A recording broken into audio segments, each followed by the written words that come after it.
Crispy chicken মেয়ের আবদার, সেই জন্য চিকেন আনা হয়েছিল, সেটা এরকম ইট হয়ে রয়েছে, তাই জন্য এটাকে অনেকক্ষণই যে না হলে তো এটা খুলতো না। তো যাই হোক, এবারে এটাকে এরকম করে দিয়ে একটু জলে দিয়ে দিই, একটু ম্যারিনেট তো করতে হবে কিছুক্ষণের জন্য, যদিও এটা হবে সন্ধেবেলায়, কিন্তু তবুও না খুললে তো ম্যারিনেটও করতে পারছি না, অন্তত 8 ঘন্টা ঠিক তো রাখতেই হবে। এরপর একটু ঢাকা দিয়ে রাখি, ততক্ষণ আমি একটুখানি দেখে নিই মাসকাবাড়িতে আমার এবার কী কী লাগবে এই মাসে। জানলাগুলো বন্ধ করে দেওয়া হয়েছে কারণ মশা ঢুকছে। এখন তো দিন আছে ভালোই, দিনে দিনেই ভাবছি মাসকাবাড়িটা করে আনবো, যদিও শুধু মাসকাবাড়ি নয়, আজকে আমার লাগবে আর কয়েকটা জিনিস, আমাকে না কয়েকটা পাপোশ কিনতে হবে। পাপোশগুলো ভাবছি একবারে বেরিয়ে একবারেই কিনে আনি, একটু মন্দিরেও যেতে হতো, কতদূর কী হবে জানি না, তবে পাপোশ যেখানে কেনা তার উল্টো দিকেই মায়ের ইচ্ছা কালী মন্দির, সেখানেও যেতে পারি, দেখি একটুখানি বেরোচ্ছি যখন একবারে করে আসি। তো তার আগে আমি একটু ম্যারিনেট করে রেখে তবে যেতে চাইছি আর কি। আর এখান থেকে না একটা আম দেখা যেত, আমটা এখন হঠাৎ করে দেখতে পাচ্ছি না। এবারে না প্রচুর আমাদের ওই ঝড় হলো, ওই যে দেখতে পেয়েছি ওই যে ঝড় হলো না, সেখানে এই যে একটা ঝুলো আছে, যা ঝড়েতে এবারে অনেক আম পড়ে গেছে।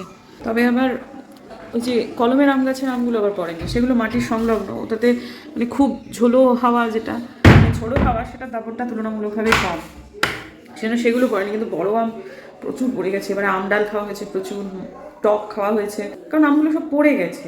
বলেছিলাম যে আমি এখান থেকে সব ফুলগুলো তুলে নিয়ে তারপরেতে পুজোটা করে নেবো, কারণ এই ফুলগুলোর বেশি দিন থাকবে না গাছগুলো।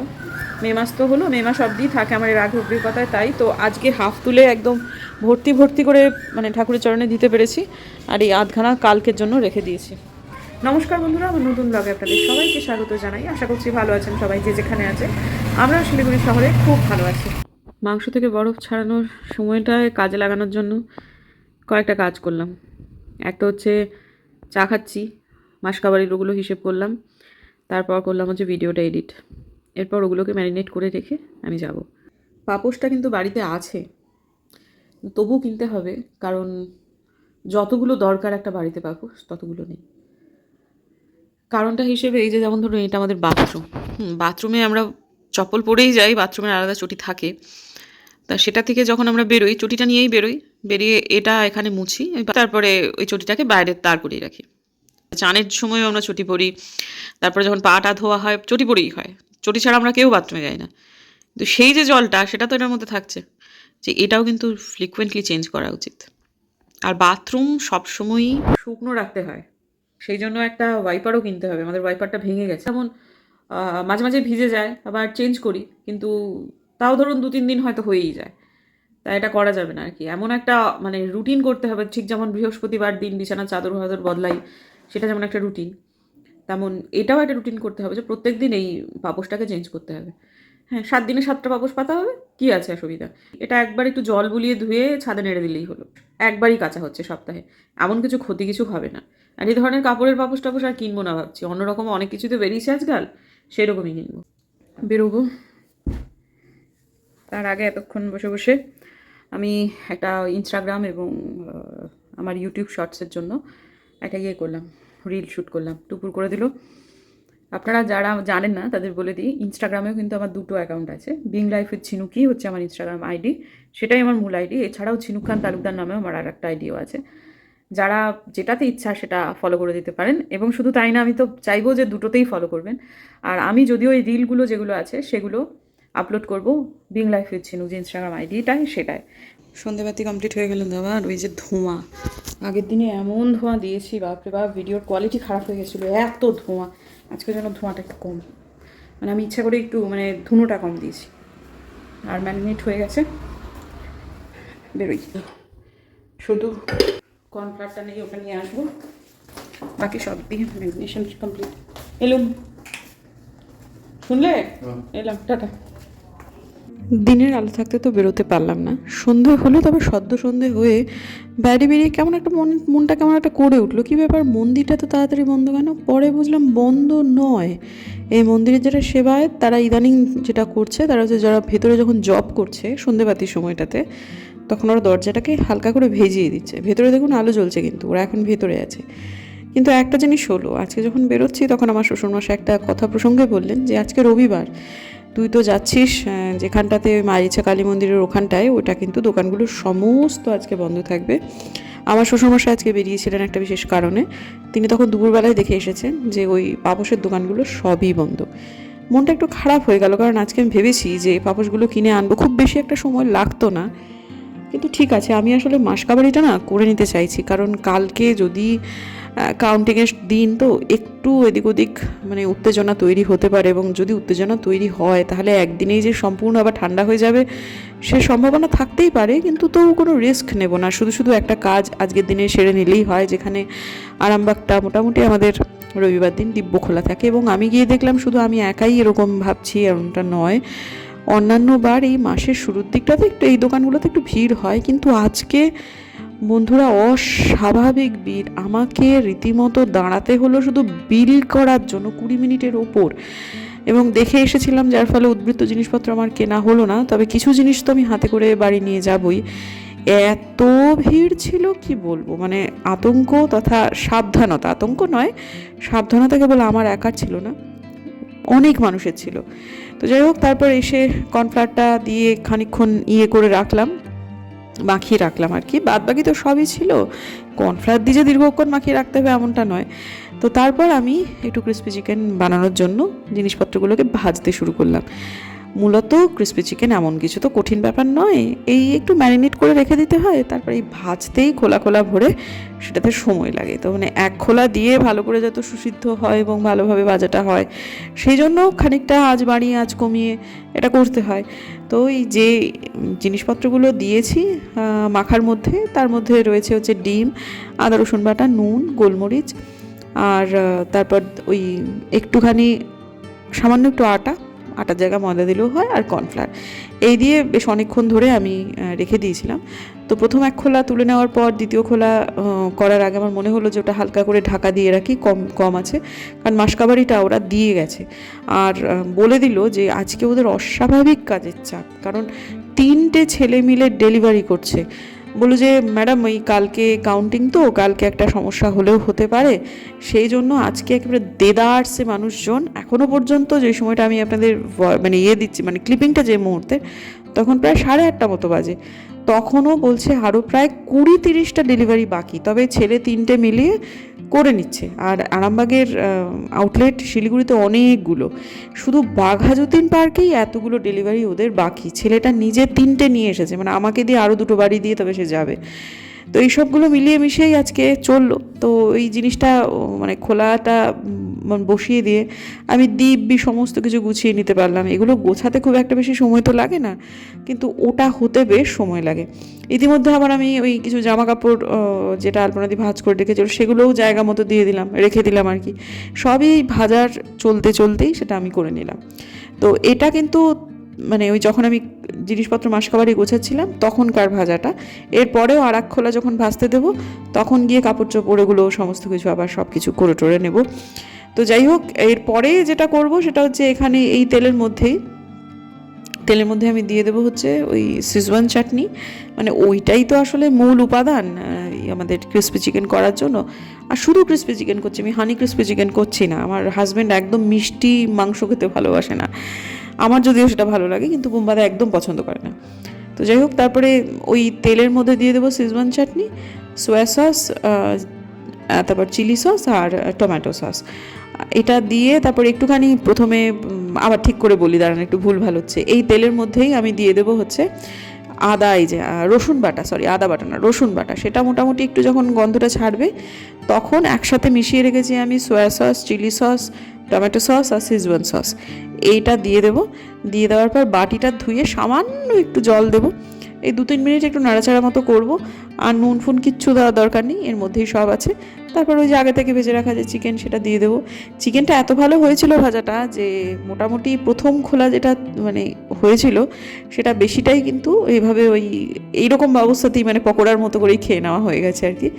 তো এরপর দিয়ে দিলাম হচ্ছে এটা জাস্ট একটু নাড়িয়ে চাড়িয়ে ওই 1-1.5 মিনিটের মতো একটু নাড়িয়ে চাড়িয়ে নেবো ভালো করে, যাতে প্রত্যেকটা সস আর কি প্রত্যেকটা চিকেনের পিসের গায়ে লেগে যায়। ব্যাস এরকম করে রেখে একটুখানি 2-3 মিনিট ঢেকে রাখতে হবে। তারপর ঢেকে রাখার পরেই একটুখানি ওই ওই কী বলে একটু সাদা তিল ওটা একটু ছড়িয়ে দেবো, ছড়িয়ে দিয়ে তারপর সার্ভ করে দেবো। জিনিসটা খুব একটা কঠিন মোটেই নয়, উদ্যোগ নেওয়াটাই হচ্ছে আসল কথা। হ্যাঁ, সময়টা যেটা লাগে ম্যারিনেট করতে লাগে, আর এই খোলা খোলা করে এই চিকেনগুলোকে ভেজে নিতে, তুলে নিতে যেটুকু সময় লাগে, ব্যাস হয়ে গেল। আবার কি, মেয়েটা আমার খেতে চাইছে, না করে দেওয়ার তো কোনো কারণ নেই। আর এই ক্রিসপি চিকেনের মতো করে পিস করে ওর বাবা 2-3 দিন আগেই কিনে এনেছে। যদিও আজকে যতটা দেখলেন আমি চিকেন, আমি কিন্তু ততটা রান্না করিনি, বেশিটাই আজকে করেছি। আর কিছুটা আছে, সেটা টুকুর আর একদিন যদি খেতে চায় টুকুরকে আমি দিয়ে দেবো। তবে যেহেতু জিনিসটা সাদা তেলে হয়েছে, আমি টেস্ট করব। আমি এর আগে ওই পকোড়ার মতো করে সেটা 3 পিস খেয়েছি। এখন এটা মূলত যেটা বেশিটা দেখছেন সেটা টুকুরকে দেবো। বুম্বাদাকে একটু কম দেবো, কারণ বুম্বাদা একটু বাদে আবার ভাত খাবে। যদিও আজকে অনেকটাই দেরি হলো, আর আমি 2-3 পিস নেবো আর একটু তুলে রাখবো। আমার শ্বশুরমশাই আজকে খাবেন না বলেছেন, মানে আজকে খাবেন না, উনি কালকে হয়তো বা খাবেন। কারণ যে সময়টায় আমার এগুলো রেডি হয়েছে সেই সময়টাতে ওনার খাওয়া দাওয়া হয়ে গেছে। এখন যেটা তুলছি সেটা মূলত বাবার জন্যই তুলছি। ওনার অনেকক্ষণ আগে ডিনার কমপ্লিট হয়ে গেছে, তো যার ফলে ওনাকে আজকে দেবো না, ফ্রিজে রেখে দেবো বন্ধ করে ঢাকা দিয়ে ওটা কালকে গরম করে সুন্দর খেয়ে নেবেন। আর খেয়ে খুব খুশিও হয়েছেন কালকে। তো যাই হোক, যেটা এখন দেখছেন এটা আমি নেব। আমার খুব ভালো লেগেছে আজকে এটা করে, এবং আমার মেয়ে, আমার বর, এরা প্রত্যেকেই খুব খুশি হয়েছে। তো যাই হোক, কাজের পরেও তো আরও কাজ থাকে, কত কী যে কাজ থাকে তার তো কোনো ইয়ত্তা নেই। এখন আমার হাজব্যান্ড এসেছেন একটা বিশেষ কারণে, তিনি কথাবার্তা বলছেন। তো আমার না এই সময়টায় এই কাজ সামনে থেকে এই লোকটার জ্ঞানগর্ভ কথা শুনতে একদম ভালো লাগছিল না। তো তিনি বুঝলেন যে আমি এই মুহূর্তে তিনি যে সমস্ত কথাগুলো বলছেন তার নির্যাসটা ঠিকঠাক নিতে পারছি না, তাই জন্য তিনি রণভঙ্গ দিয়ে চলে গেলেন আর কি। তো আমি তার সাথে কথা বলবো, জরুরি কথাই তিনি বলছিলেন আমাদের পারিবারিক সংক্রান্ত, কিন্তু এই মুহূর্তে আমার শোনার মতো অবস্থা নেই। সত্যি কথা, এখন আমার চোখের সামনে স্তূপ হয়ে রয়েছে এক সিঙ্ক এঁটো বাসন, যেটা আমাকে খুব অসুবিধা করছে মানসিকভাবে। এটাকে আমি একটু জাত করি, তারপর রান্নাঘরের এই সিঙ্কের জায়গাটাগুলো ঠিকঠাক মুছে নিই, নুন দিয়ে সব কিছু করে নিই, ঘষে টুষে নিই, তারপর ওই ভদ্রলোকের যাবতীয় কথাবার্তা আমি শুনবো। তো যাই হোক, এখন আপাতত কাজ করতে নিলে তো বেশিক্ষণ লাগে না, তবে এই ক্লিপিংটা কিন্তু মোটামুটি প্রায় 40 মিনিটের। সেটা আমি এই 28 মিনিট 29 মিনিট, মানে 28 গুণ 29 গুণ করে স্পিড বাড়িয়ে দিয়ে এই ক্লিপিংটাকে আমি এনেছি মোটামুটি কয়েক সেকেন্ডে।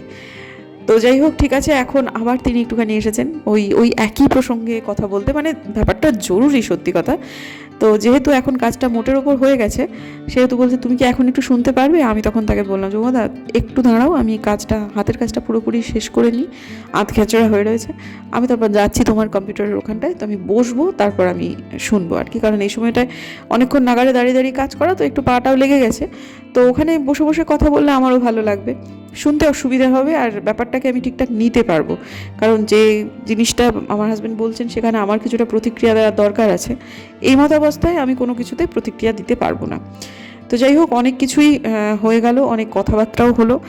এখন আজকের দিনের ব্লগটাও আমার মনে হয় আজকে খুব বেশি একটা ব্লগ বড় হবে না। অন্যান্য আমার সত্যি কথা হচ্ছে মানসিকভাবে যে 17 মিনিটের ব্লগ হলে আমার যেন মনে হয় যে না, ব্যাপারটা একটা ঠিকঠাক সাইজের ব্লগ হয়েছে। কিন্তু আমার ব্লগটা মনে হচ্ছে আজকে একটু কমই হবে, মানে হয়তো 16.5 মিনিট বা 16 মিনিট 25 সেকেন্ড এরকম একটা কিছু হবে। কিন্তু ঠিক আছে, একটা দিনকে দুভাগে ভাগ করেছি, তো যা হয়েছে সেটা যথেষ্ট ভালো হয়েছে। কিন্তু মাসকাবারি করতে গিয়ে আজকে কয়েকটা জিনিস আমার এরকম করে কাটতেই হতো এবং জিনিসগুলোকে ভরতেই হতো। তার মধ্যে হচ্ছে লবণটা যেটা দেখলেন আধখানা প্যাকেট, ওটা কিন্তু আমি কিনিনি। হ্যাঁ, ওটা অন্নপূর্ণা পুজোর সময় কেনা হয়েছিল, সেই লবণটাই কিন্তু ছিল। সেই লবণটা ঢেলে দিলাম, কারণ এত বৃষ্টি বাদলা হচ্ছে না যে লবণটা জমাট বেঁধে যেতে পারে। তো তারপর দেখলেন যে সেটা আমি ঢাললাম একটু আগে, সেটা হচ্ছে ওই গোবিন্দভোগ চাল, আর এখন ঢাললাম হচ্ছে বিস্কিট। আপাতত এই তিনটেই আমার একেবারে নিঃশেষ হয়ে গেছিলো, খালি হয়ে গেছিলো। সেটা মোটামুটি ঢেলে ঢেলে নেওয়ার পর তারপর একটুখানি হাজব্যান্ডের কাছে যাই, সে কি বলছে সেটা শুনি। যদিও পেটের কাজটা পুরো ভিজে গেছে, কিন্তু তবুও সেটা তার কাছ থেকে শুনে নিয়ে তারপর বরং ব্লগটাকে এন্ড করব। সুপ্রভাত বন্ধুরা, পরপর 2টো দিন আমি যেরকমভাবে ব্লগ করতে খুব একটা ভালোবাসি না, সেরকমই হচ্ছে। দিনের দিনে ব্লগ শেষ করতে পারছি না। কালকে যেটা হয়েছিল সেটা হচ্ছে, আমি যখন আপনাদের সাথে শেষ ক্লিপিংটা তুললাম তখন দেখছি ক্যামেরাতে চার্জ 7%। তারপরে সেটা চার্জে দিয়ে দিলাম, দেওয়ার পরে তো তারপরে আরও অনেকগুলো কাজ ছিল। সেগুলো সমস্ত কিছু করে টোরার পরে আমার এত বেশি ঘুম পেয়েছিল কালকে যে আর কিছুই করতে পারছিলাম না। তো যাই হোক, তারপরে পোশাক ছেড়ে শুয়ে পড়েছি। এটাই হলো ব্যাপার, কালকে ব্লগ শেষ না করার বৃত্তান্ত। তো আজকে সকালবেলায় উঠেছি, একটু বাদেই কাউন্টিং স্টার্ট হবে। ভেতরে ভেতরে একটা টেনশন চলছে। কালকে জানি না কেন আমি যখন ওই ঘরটাতে কাজ করছিলাম তখন প্রচণ্ড পরিমাণে বোমা ফাটছিল। কোনো বিয়ে ছিল না অন্নপ্রাশন ছিল, না বউ বাড়ি এলো, না বউ ভাত ছিল, ঠিক বুঝতে পারছিলাম না, নাকি কোনো পলিটিক্যাল পার্টির এরকম হচ্ছিল জানি না।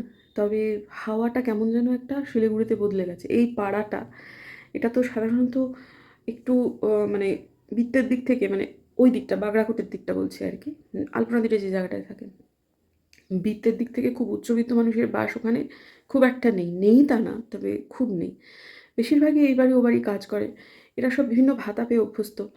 কিন্তু এদের মধ্যেও একটা অদ্ভুত মানে পরিবর্তনের একটা ছোঁয়া বোঝা যাচ্ছে। ভোটের দিন ছিল না, কিন্তু যত কাউন্টিং এগিয়ে আসছে তত এই ব্যাপারটা হচ্ছে। এবং মামুনি, আলপনাদি প্রত্যেকের গলাতেই যেন সেইটাই, যে পরিবর্তন পরিবর্তন পরিবর্তন। এবং শেষ পর্যন্ত পরিবর্তন হয় কি না সেটা দেখা যাক।